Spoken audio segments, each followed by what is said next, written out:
let me share my story. I still have a lot of growing to do. I still have so many more things that I want to accomplish, but I just thought I do have things to share.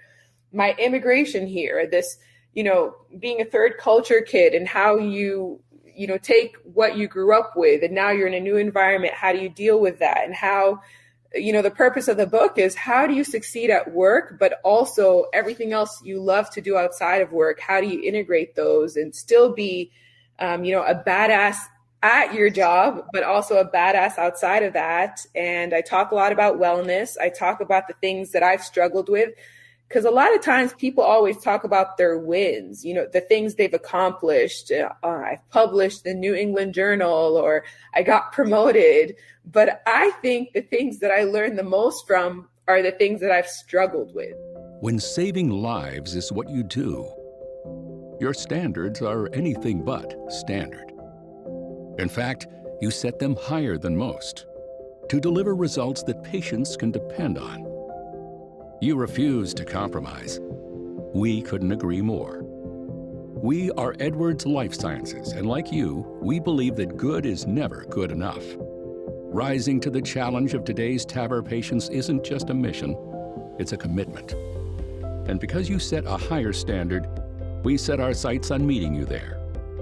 Welcome to the higher standard, your standard. Learn more at edwardstavr.com.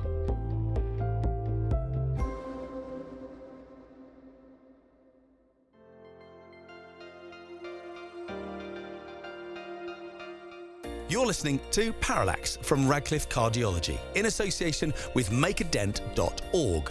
Here is your host, Ankur Kalra, MD from the Cleveland Clinic. Hello, everyone. Welcome to another episode of Parallax.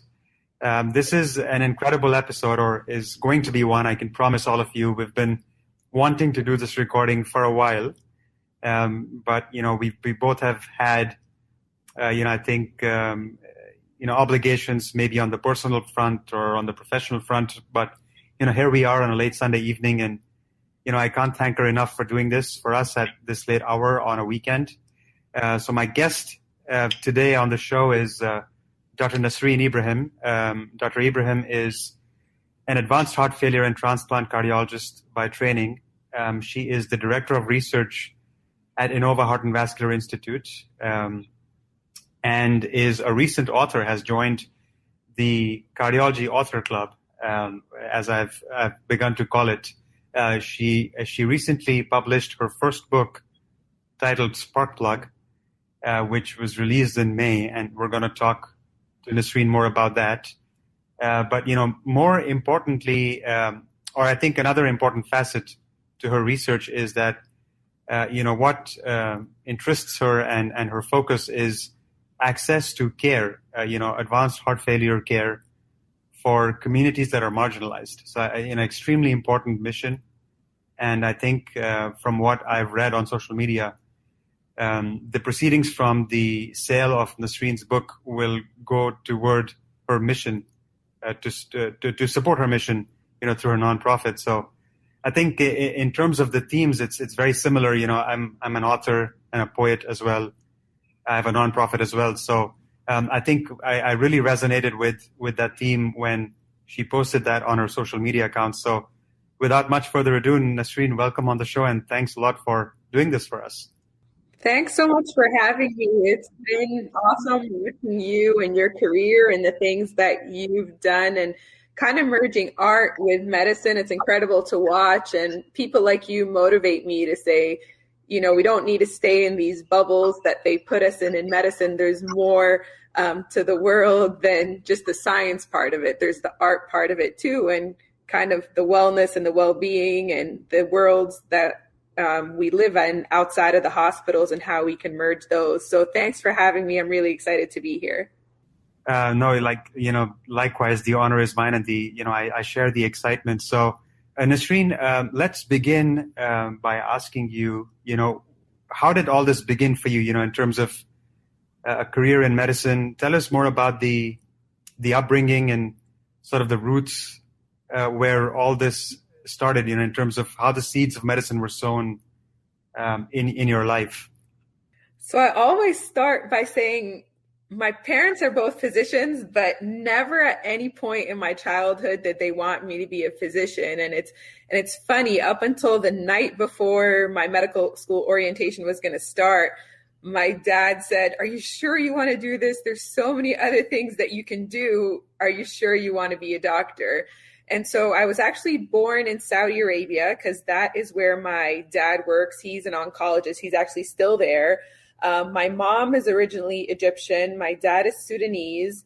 But for them, he went to medical school in Egypt. And for him, he was looking for opportunities to better himself and also not be treated like a second-class citizen. Because at that time, it was difficult for people who were not Egyptian to succeed in medical school and even after medical school as physicians there. So he left Egypt, did some residency and fellowship training, and then they ended up in Saudi Arabia. And that's where I was born. And I lived there until I was 15 years old before I immigrated to the US.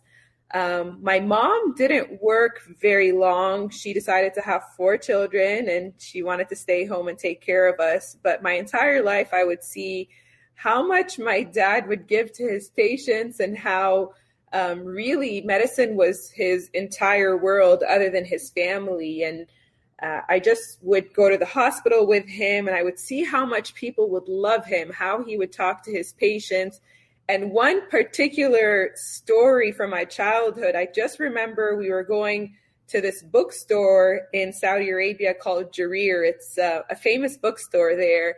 And there was a man standing outside Jarir bookstore and he saw my dad and he said, "You saw me in the hospital, you are my oncologist, and I can't afford the medications." And so my dad took the paper prescription from him and said, "Don't worry about it. This is my phone number. We'll figure it out for you. We'll figure out how you can pay for these medications," because the patient that was outside the bookstore was a non-Saudi citizen. And so that kind of story sticks with me forever, that there was this man that my dad had seen in the hospital and he ran into him outside a bookstore in the middle of the street, and he just had to figure out a way to help this man pay for his medications. And so all of these lessons that I had seen as a child had made me certain that this is what I wanted to do. If I could be half the physician that my dad was, that this is what I wanted to do. But they never wanted me to do it because they said the road to,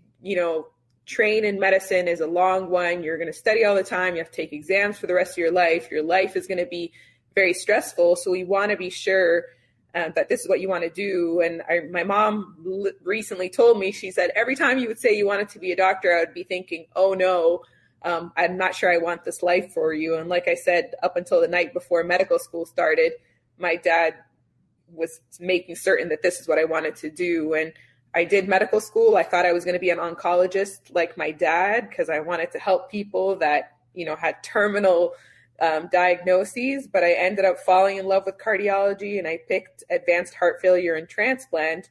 And it's funny, people say that I picked the oncology of cardiology because a lot of our patients are end stage and sometimes we can help them and sometimes we have to figure out how to help them die with dignity. And I've never looked back and said, I wish I did something else other than medicine. Even on the hard days, we all have hard days where we say, I wish I did something else. But when I sit down and I look back at the things that we're able to do, the lives we're able to touch, I don't see myself doing anything other than what I'm doing now.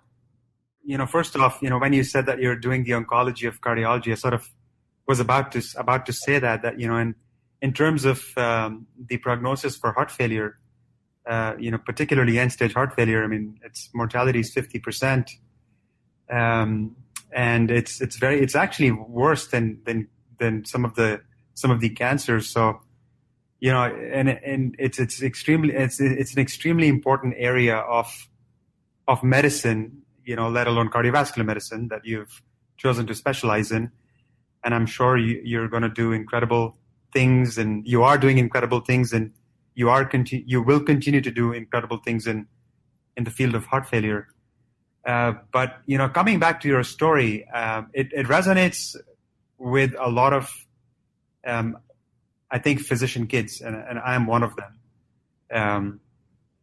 In that, not realizing I think our parents don't realize that I think for every child, a parent is an impressionable personality, but I think more so with physician kids, you have a hero in the house. You have with whom you are, growing up, and watching them and see how they conduct themselves and see how much they're loved and with how much adulation people look up to them. I think that's very attractive as a kid. At least it was to me. I'm sure it was for you as well. Given some of the examples that you've shared, and I think it's tough then to not pursue a career in medicine. I think my emotions were very similar. I thought I was hearing sort of my story when you were reciting yours. I really resonated with that. Thanks for sharing that with us. So tell us about the sojourn then in the U.S. after you're a teenager, so I'm assuming that's an exciting age to come to the U.S. Yeah, it was total culture shock because as non-Saudi citizens growing up in Saudi Arabia, we lived in these compounds. So in the compounds, it was almost like a little America. In the compound, you kind of sort of did whatever you wanted to do. There was less restrictions than if you were living outside the compounds. There was other expatriates, meaning non-Saudi citizens that I grew up with. We had known each other.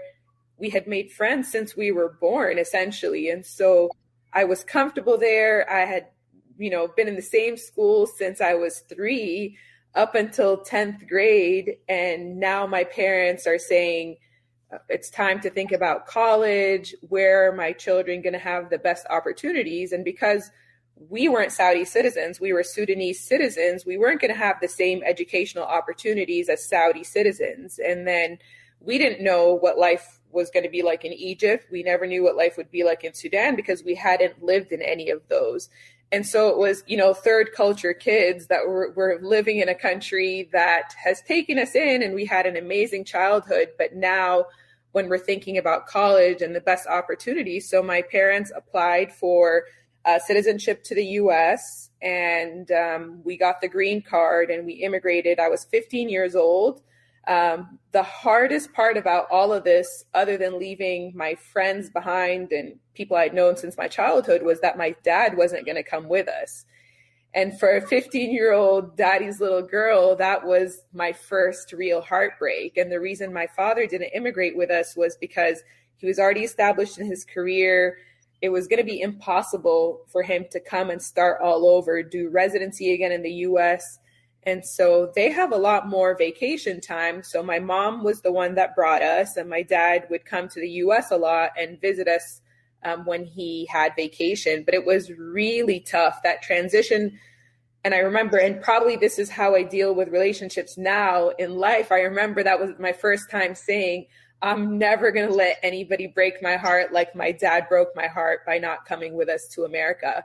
And we ended up coming to Cincinnati, Ohio, because my parents knew people in Cincinnati. And I did 2 years of high school, complete culture shock, because it wasn't a very diverse high school.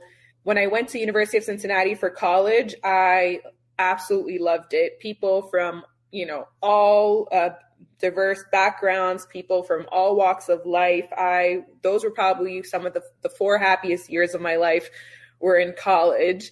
And I just didn't want to leave because it had took me so long to get used to life in America that I was so afraid to leave Cincinnati. So I did medical school there. I did my residency there. I did my first fellowship there. But then I knew it was time to leave. When I wanted to do my heart failure and transplant fellowship, I said, it's time to go. And that's when I went to Denver and then went to Boston. And then eventually now I'm in DC, and I practice in Northern Virginia. But the transition was tough. Everything from the way the toothpaste tasted to how schools were. And you get this idea of what America is like from TV, and it's not the same when you come to America. But it was hard. And it was probably the first time in my life I would say I was depressed. You took a teenager from a place where, she was so comfortable and I had so many friends and I'm popular, and now you're bringing me somewhere and my dad's not coming with me. And it was a very, very tough 2 years of high school before things got much better when I was in college. Yeah, so couple things, so just an incredible, personal anecdote to share, and a couple things that, once again, if not resonate with me in person, I think resonate overall, sort of when we talk about the Eastern culture, right? And that is I think the value one ascribes to sacrifice, for family, which I know is, so when you were sharing that anecdote with me, it was not foreign to me, but, you sort of, when you share this with people who've been born and raised in the West, and, I'm not trying to compare and say that one is better than the other, but, I think just that, the amount of sacrifice, I think people who have origins from the East do is just, I think may come across as a revelation to people who are born and raised in the West, or at least that's my perception. And correct me if I'm wrong there. I'm sure if when you've shared this story with your friends in the U.S., they would have been shocked, or maybe not. Correct me if I'm wrong. No, I think they were shocked, but even me, I didn't realize how huge of a sacrifice it was until I got older. And I think about it and I say, we split the family. My dad stayed behind and sent us to the US so we can have an equal opportunity and an excellent opportunity at an education. And I was talking to my mom a few months ago, and she said, your father didn't realize that you and your siblings were never going to come back. He thought he was sending you to get an education and that you would come back and live in the Middle East, wherever that may be. But I didn't realize how huge of a sacrifice it was for him to stay back in Saudi Arabia without his family, without his wife, without his kids, and work, and make sure that he's able to provide for us living in another country. And now, 2 households. It's not like we were poor, we were well taken care of, we had what we needed, but it was a huge sacrifice because it affected us emotionally. It affected the way the way we deal with relationships. But it also made us much stronger kids and adults in terms of being able to foster these long distance relationships and being able to be put in a completely new environment and still figure out a way not just to survive, but to thrive. So a very different way of growing up. And I'm not sure, like you said, people that haven't done it themselves are able to really know what it feels like to be an immigrant. It's hard, it's tough. And I still think about, when people say that was your first heartbreak, almost 16-year-old leaving her dad, it was tough. And you don't realize how tough it was until you get older and see how it affected lots of aspects of your adulthood too. Yeah, look, I was married in 26 when I came here, it's when I look back and when I think about those moments, I still shudder because they were emotionally very challenging because again in India, it's a joint family system, or at least in Delhi where my family is, we have these homes and families live together, and for me to leave the house and move to another country was completely it was a ridiculous idea for my parents because they were like, everything is set. My father is a cardiologist and he has a great practice back home, and I was finishing up residency in one of the premier institutes in the country, which was in Delhi, and we had just gotten married, and now it was tough for them to fathom that why would you leave all this to go to another country. So I hear you. It's unless you have lived that emotion, it's maybe some people can relate to it if you tell them the story, but the ones who've lived it are the ones that are going to connect with you like instantly. And the other thing that you mentioned too about family, so cousins, aunts, uncles, grandparents, when you immigrate by yourself, you really don't have that. And so when you're in America, you find friends that become family, and you learn the importance of friendships. And for me, most of my friends I'm super close to and I consider family. And so you end up picking your family that's going to be your family in America. So that part of it too, not just leaving the parents, like you said, it's uncles, aunts, cousins. It's very tough and can be isolating. I could not agree more, which is a great segue to the other question. And that is, you mentioned how America is on TV for someone who's not living in America, and then you come to America and it's not what you saw in TV. So describe to me what were the differences which were very palpable, and what were some of the more subtle differences when you came to the US? I think the funny thing is, when I was a child and I came here, from what I had seen on TV, I just thought in my high school there was going to be gangs and fights, and there was none of that when I got here. Also, there was, everybody was saying there's no culture in America. You're going to forget who you are and where you came from. Your kids are going to become Americanized. They're going to forget, how they grew up and what their roots are and their ethnic origins and those sorts of things people would say to us. And we came here, and America, not to be cliche, is a melting pot. There's a little bit of everything, and you don't lose yourself. Yes, you become different. If I had, grown up in Saudi Arabia, would I have been a totally different person? Probably. But the gangs at the school obviously wasn't there, but also the losing your culture and losing who you were. I felt like there was more pride actually when I came here, and I said, this is my background. I'm half Egyptian. I'm half Sudanese. I grew up in Saudi Arabia. It's more exciting. And, you find ways to preserve your culture and the things you grew up with.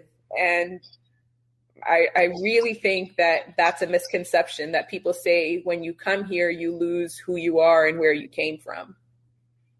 Yeah, no, I don't think you lose. I don't think you lose. I agree with you. You don't lose yourself. You don't even lose people who you think you will lose. Because, I think of it like people who you've spent meaningful time with or have had meaningful conversations with sort of become a part of who you are, in terms of the evolutionary process of who you are. So I think you add on more elements to who you are, but I don't think I completely agree with you. You never lose yourself. Now coming back to your sort of medical journey. This was a great detour into your personal life and all the challenges and sacrifices your family made and you made. But in Cincinnati is where you did college, and then you stayed on at University of Cincinnati for residency and fellowship. Tell us some of those experiences, and maybe sort of what in medicine led you to pursue a career in cardiovascular medicine. I think that's an important topic coming from a woman of color, because, as we know, unfortunately in cardiovascular medicine, even though we are getting better, in this country, we've traditionally struggled in recruiting more women, particularly women from diverse ethnic backgrounds. So you sort of, I think, check incredible boxes, and are a role model in so many ways for so many younger women who want to pursue a career in cardiology, that this is an important question to answer for anyone who's out there listening who wants to be the next Nasrien Ibrahim. That's very, very kind of you. But I would say I knew I wanted to go into internal medicine because I had my heart set on becoming an oncologist because of what I had seen, the lives that my dad was able to play a little role in and change and improve for a lot of patients that saw him. He was seeing his specialty is breast and lung cancer. And, some patients did very well, and he was able to help patients live better lives, and some weren't so lucky. But I just saw that he was able to transform some lives. And if the ones that he wasn't able to play a role in, that he helped them die with dignity. And I just remember him having such frank conversations with even young patients. So I went in thinking that's what I was going to do. But then I just fell in love with the CCU, and I started discovering cardiology when I was actually a fourth year med student. There was a cardiologist that allowed me to go to the cath lab with him, and it was just an awesome experience. And the high of, getting a patient in with a STEMI and an arrest patient in the cath lab and opening up the vessel, it just seemed like the ability to really change a person's trajectory in a very acute way. So that was fourth year medical school where I rotated in the cath lab. And then I said, this seems like maybe it's a cool part of medicine as well. So I was already matched into internal medicine and just absolutely loved the CCU. I had incredible mentors. Actually, most of my mentors have been men. And I saw that in cardiology, there was so much you could do, whether it was prevention wasn't big at the time, but it was imaging, whether if you wanted to do procedures and you wanted to be an interventionalist, or if you wanted to do EP. And then there was this whole heart failure and transplant. And what I love the most about advanced heart failure is the ability to take care of surgical patients, but not necessarily be a surgeon, because you are taking care of post-operative patients, post-transplant and post-LVAD. And the transformation of life with a heart transplant, I really couldn't there was nothing going to change my mind after seeing a heart transplant patient. You meet them and they're at the very end of their life. They're not really able to do much, and they're just waiting for this opportunity to get a second chance at life, and they get lucky and you're able to transplant them. And it's just this kind of rebirth. I always tell patients, you should be celebrating 2 birthdays every year when you get transplanted. And their life on the other end of that, on the other side, is just this incredible transformation. And I love, specifically in advanced heart failure and transplant, the long-term relationships with the patients, because you see them really frequently. A lot of patients are sick and they need lots of attention, and they're so sick that a lot of other clinicians are afraid to manage them. So you end up almost being their primary care doctor. So I love the long-term relationships. I was the only woman in my fellowship class. We had a class of 6 and I was the only woman. And I didn't find that intimidating. I found that actually empowering to say, I can hang with the boys, I can play ball with the boys, and I can show you I'm just as good as you are. So it was more like a challenge for me rather than made me feel like I didn't belong. There's sometimes, of course, where, you were reminded that you need to speak up and pull up a chair and sit at the table and make sure you ask questions and you speak up and all those sorts of things so that you can be in this boys club and so that people know that you are not intimidated and you have a voice. But all along, I felt there was, again, that it was the right career for me, the right field for me. And when I got a little further down in my career is when I started having more women in cardiology as mentors.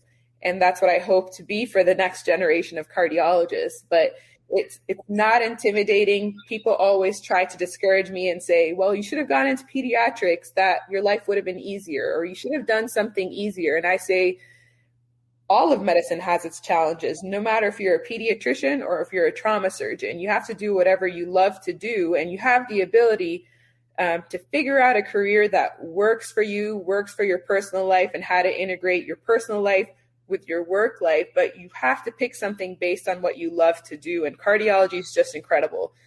You can't live without your heart. It's the most important organ in the body, and just within cardiology, if you just look around, there's people doing all sorts of things, from people that are interested in digital health to podcasters, authors, to interventionalists. There's just so much we can do, and we really need to change what cardiology looks like so that it can better represent the patients that we take care of. Yeah, no, I couldn't agree with you more. So, tell us about some of the time you spent then in Advanced Heart Failure Fellowship in Denver, and I know you were at the Mass General after that, and your transition to DC. Before we get into the interesting conversation on Sparkplug. So I went to Denver, and it was the first time leaving Cincinnati. And I would say that was the year I grew up. That was the year I went to Denver. I didn't know a single soul in Denver.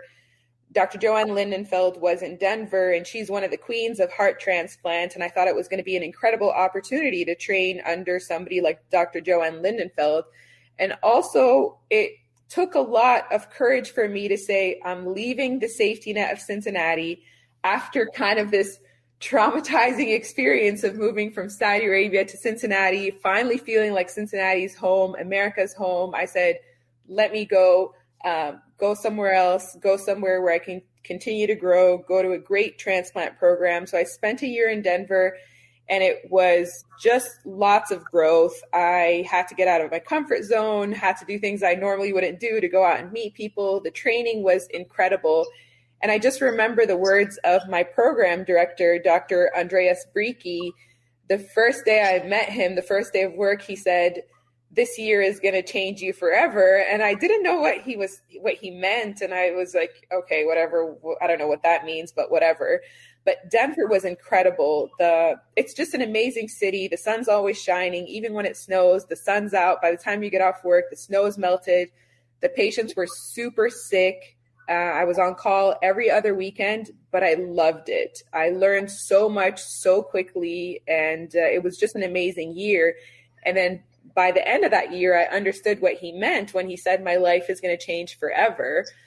Because with transplant, you're seeing the extremes of life and death. So when you're sitting there in the middle of the night and you're getting this donor call and they're telling you who the donor is, usually a young person, a man or a woman, and it's usually some sort of accident or some unexpected death. And a lot of times they're young. We get called with really good hearts coming from young people, whether it was an accidental overdose or whether the patient or the donor died by suicide or a car accident, a skiing accident, all sorts of tragic stories. And you're thinking, what a young life lost. It was lost too soon. I wonder how their family is dealing with this. And you're sort of creating a picture in your mind of what this individual was like, because you get so many details about them because you're assessing whether or not you're going to take the donor. And then on the other end of that, you get to call somebody else and say, Mr. So-and-so or Miss So-and-so, we quote unquote found a heart for you.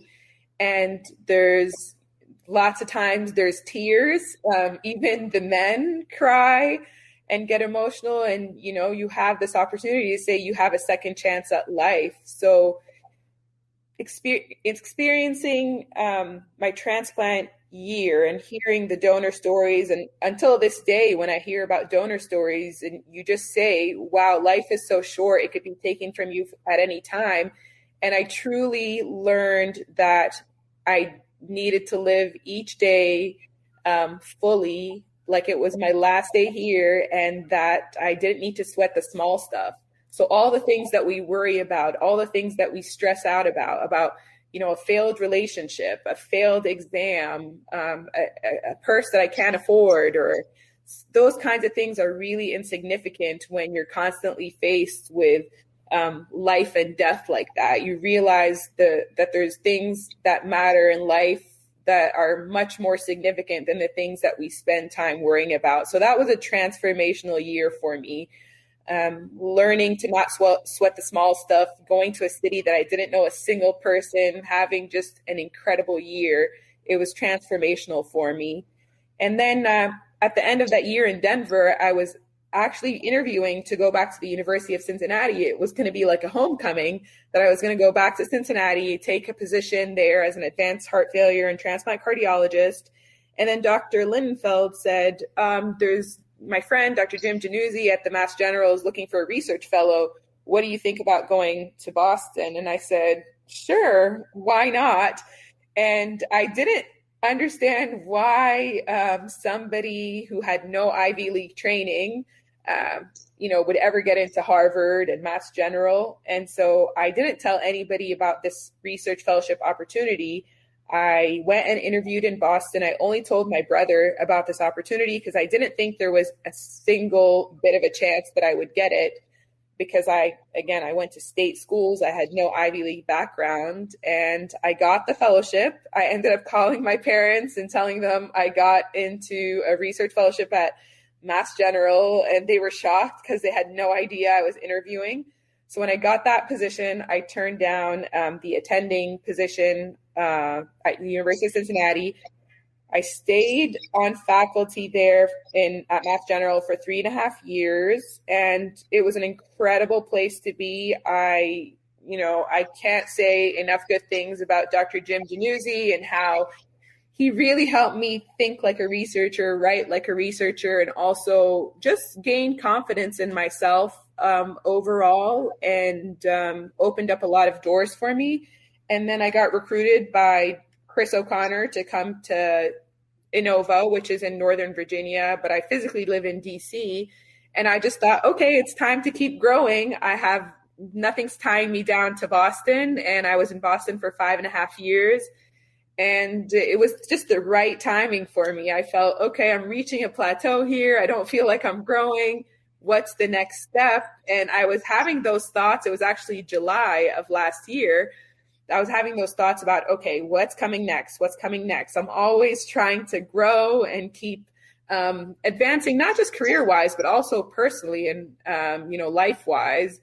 And I got a call a couple months later about an opportunity here, and the team here is fantastic, and I'm loving DC. And so that's how I ended up here. Oh, that's terrific. No, I know about Inova because a really, really close friend of mine who is brother to me, I think probably happens to be your colleague, Shashank Sinha, is also at Inova. Oh, he's fantastic. Yes, I love him. Yeah, he is awesome. Yeah, so actually when I had to record this podcast, I texted Shashank. I said, can you just text me Nasreen's number? And he's like, Ankur wants your number. Is it okay if I give him your number? I was like, sure. Yeah, so that's how, because we'd been conversing on Twitter, but I wanted to sort of get this on the calendar for you. So that's when I texted Shashank. But no, I mean it's incredible to hear about your journey within cardiovascular medicine and advanced heart failure, and you spent 5 years in Boston. Happens to be my favorite city. I again completely resonate with you. When someone gets into an Ivy League program for an advanced fellowship, it was sort of the same verve or emotion for me when I matched at Beth Israel Deaconess for my interventional fellowship. And I sort of ended up writing about this in a paper called Perseverance versus Pedigree, which was published in the European Heart Journal in 2017 when I took up my first faculty position at Case Western. So, I think it's the same emotion of the immigrant and the, and the dreams and the yearning to grow, that, keeps us moving. So, very inspirational. Thanks again for sharing those details with us. I'm sure, those who are listening will resonate a lot, because a lot of them are residents, fellows, early career, cardiologists from all across the globe at large. So, thanks again for sharing your very inspiring story. So now that brings me to Sparkplug. So when did the spark go off for you to write Sparkplug? What year and what was sort of the underpinning emotion, and when did you feel the inspiration to write a book? So I always wanted to write a book, and I always thought about writing a book. I love to write. I love to blog. And so I wanted a medium where I didn't have a word limit. And so I went to this Harvard writing, social media, and publication course in 2019. And I signed up for one of the workshops, and the workshop was a book pitch where you had 60 seconds to pitch your book to a bunch of editors and publishers, and they would give you feedback. And I was terrified to do that, but I was like, this is my opportunity to see if my idea is silly or if I'm going to be able to publish a book. And I met these two physicians who are actually from Cleveland Clinic, Abu Dhabi. We made friends at the conference, and I told them I was going to do the book pitch that late afternoon, and could they help me with my pitch? And I had written some things down just in a phone note section in my iPhone, and we sat down and we practiced the pitch. And I was terrified because it was the first time I was saying out loud to anyone that I wanted to write a book. And it's this whole thing about, do I belong here? Am I good enough? Am I smart enough? This whole feeling like an imposter. And sitting down with them, we had lunch together that day. I kept practicing the pitch over and over again. And that afternoon, I stood up on that stage. I was terrified. And I delivered my pitch, and the feedback I got was phenomenal. Not everybody had pieces of paper and they were scoring you. Of course, not everybody loved it, but the majority of the feedback was incredible. Some of the feedback was I needed to build a bigger platform so that I could have a bigger audience when I did publish the book. And that gave me the confidence to say, okay, if these people who are publishers and editors, they liked what I had to pitch, then why not write it? And so last year, I met a business coach, Dr. Dreon Birch, and I told him I wanted to write a book, and he connected me with a publisher. And the rest is history. Purposely Created Publishing was the group I worked with. They made the process seamless, and I just wrote. I turned off my phone. I had jazz music playing in the background. I was in tears in some of the parts of the book that I wrote, but everything just was flowing. Everything seemed so easy to write. And people think, you put so much work into writing. You already do all these other things. You already, are a clinician. You're a researcher. You do these things with the medical societies. And I'm like, this wasn't hard. This was actually so amazing and so freeing to get some of these stories off my chest.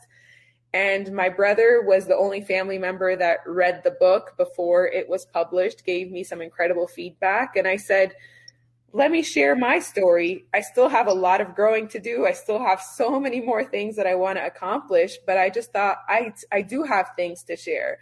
My immigration here, this, being a third culture kid, and how you take what you grew up with and now you're in a new environment. How do you deal with that? And how, the purpose of the book is how do you succeed at work, but also everything else you love to do outside of work? How do you integrate those and still be a badass at your job, but also a badass outside of that? And I talk a lot about wellness. I talk about the things that I've struggled with, because a lot of times people always talk about their wins, the things they've accomplished. I've published the New England Journal, or I got promoted. But I think the things that I learned the most from are the things that I've struggled with, the things that I've had to overcome, the things that are stigmatized, like mental health. Those are the things that I learned. And when I talk to my mentees about the things I've struggled with, you can see them light up and say, wow, thank you for sharing that, because this is what I'm also going through, and thank you for normalizing that.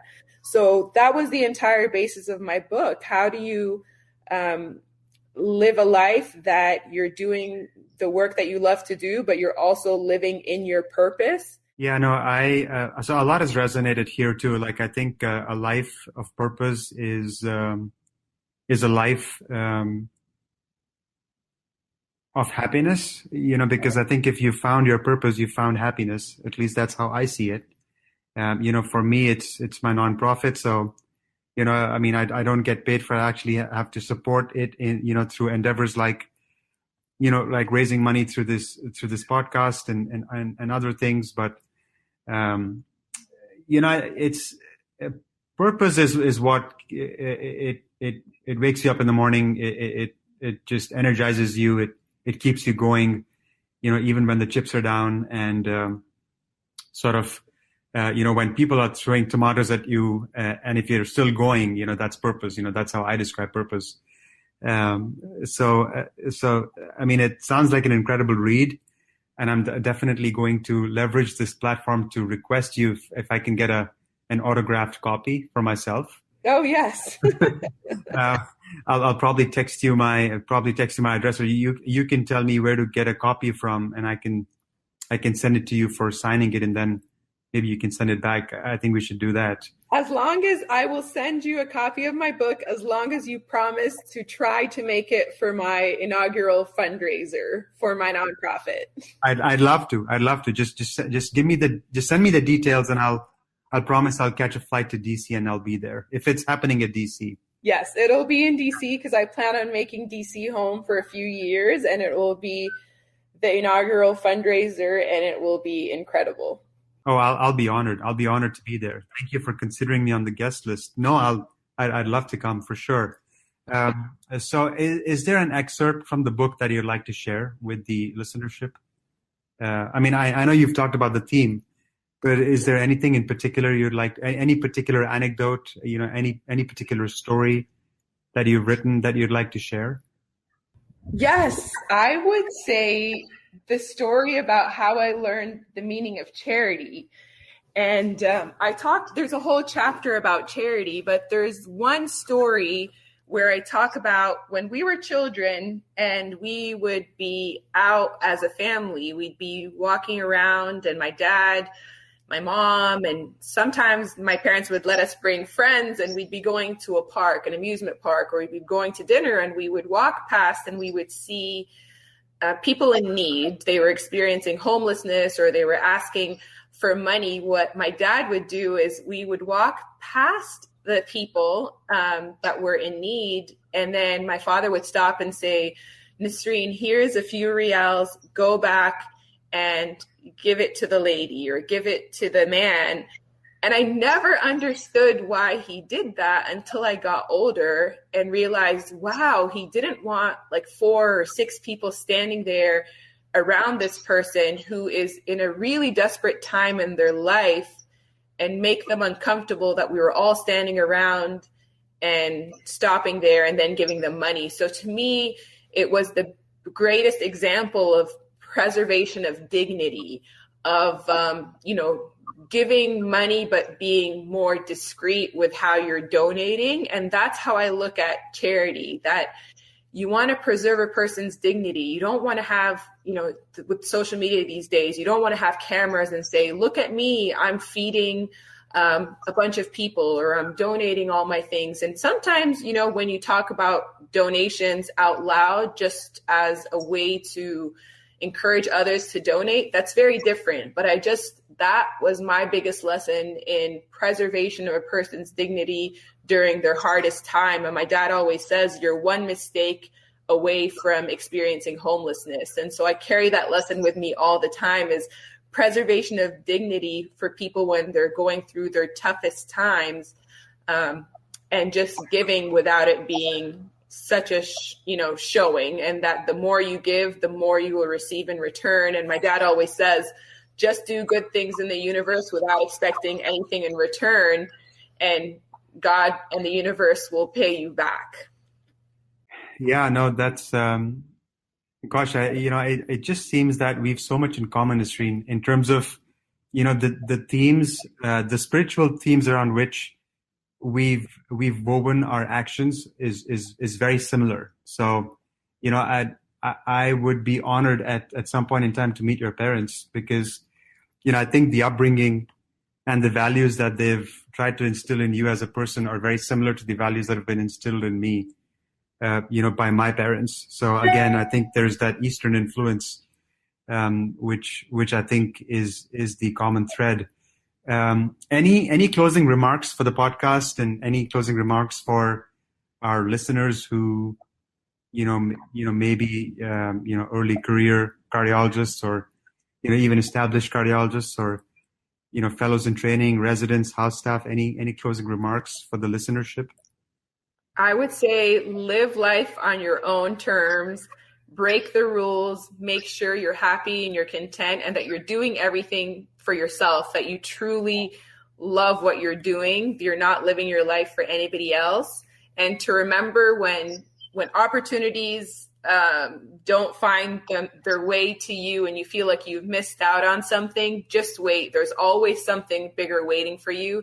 And sometimes when you experience these lessons, I like to call them lessons, not losses, you don't realize at the time, but there's always something bigger waiting for you. And it's part of the plan. You just have to keep trudging on, but just really live life the way you want it to be and just keep breaking rules. Oh, and that's an incredible message. Thank you so much, Nasrien. It's been a pleasure having you. It's been 50 minutes and I don't know where these 50 minutes went. I mean, it just flowed. It was beautiful to have you on the show. Thanks again for your time. Please feel free to share, amongst all your followers, on various social media accounts. And hopefully I will see you in person on your inaugural nonprofit event. I can't wait. And this truly felt like two friends just having a conversation. So I can't wait to meet you in person. Thank you for this opportunity. And I will certainly add you to my invite list for the inaugural fundraiser. I'll be honored. Thank you. And one more thing, I just before we hang up, where do people find your book if they want to get a copy? It's on Amazon, but it's also on Barnes & Noble, and there's sparkplugbook.com. They can get a copy directly from me. And the reason that that's a better option is that these other venues, they keep a certain percentage of the profit. And if you buy it directly from me, all of the money goes to my nonprofit, and my nonprofit is for patients who need to undergo heart transplant and otherwise qualify medically. They have a good social support system, but they can't afford their co-payments. That's where that money is going to go. So it'll help essentially save lives of patients we would not transplant because they don't have the funds to cover transplant. So if you buy it directly from me, more money goes to the charity. So beautiful mission, beautiful cause. We will make certain that the website of the book is displayed on the show notes. So that, if listeners want to go back and purchase directly from you, that's where they should go. Nasrien, thanks again. It's been an honor. It's been a privilege and a pleasure to have you on the show, and we'll chat more soon. This was great. Thank you. Have a great night. We hope you enjoyed today's podcast, produced by Radcliffe Cardiology in association with makeadent.org. We aim to bring you a new angle of all things cardiology every second week. Review us on your favourite podcast app or send your comments or questions to podcast@radcliffe-group.com. To view the series, head to radcliffecardiology.com/podcasts/Parallax. Thanks for listening.